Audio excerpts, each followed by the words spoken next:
കാലങ്ങളായി SNDP general secretary സ്ഥാനത്ത് നിൽക്കുന്ന ആളാണ് വെള്ളാപ്പള്ളി നടേശൻ.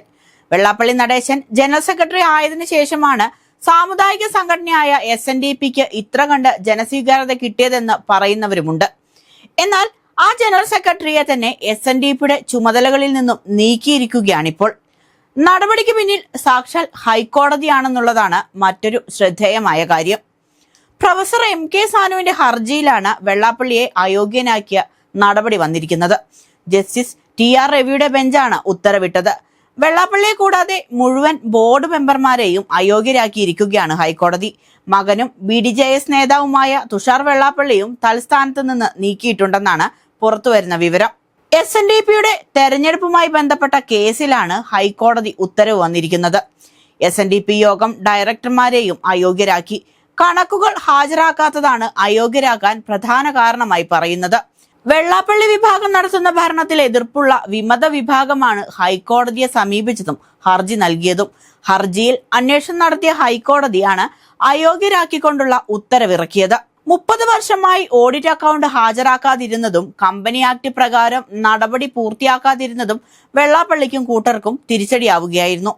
SNDP യോഗത്തിന്റെ ഭരണം അഡ്മിനിസ്ട്രേറ്ററെ അല്ലെങ്കിൽ റിസീവറെ ഏൽപ്പിക്കണമെന്നാവശ്യപ്പെട്ട് പ്രൊഫസർ MK സാനു ഉൾപ്പെടെയുള്ളവർ 2024 നൽകിയ ഹർജിയിലാണ് കോടതി ഉത്തരവ്.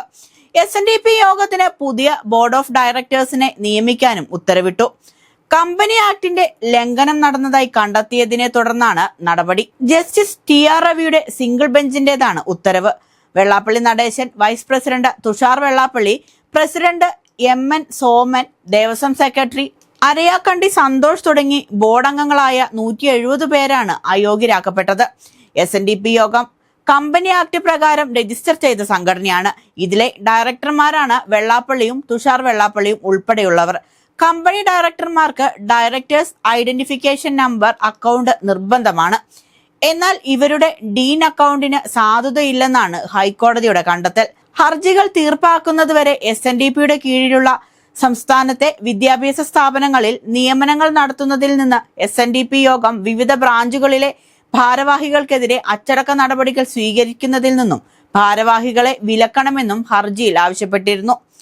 SNDP യോഗം ജനറൽ സെക്രട്ടറി ആയിരുന്ന സമയത്തൊക്കെ പലതരത്തിലുള്ള വിവാദങ്ങൾക്കും തിരികൊളുത്തിയ ആളാണ് വെള്ളാപ്പള്ളി നടേശൻ.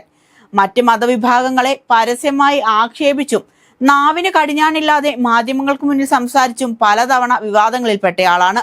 2026 തദ്ദേശ സ്വയംഭരണ സ്ഥാപനങ്ങളിലേക്ക് നടന്ന തെരഞ്ഞെടുപ്പിൽ LDFന് പിന്തുണ കൊടുത്ത് രംഗത്തെത്തിയ വെള്ളാപ്പള്ളി തെരഞ്ഞെടുപ്പ് പ്രചാരണത്തിനും ഇറങ്ങിയിരുന്നു.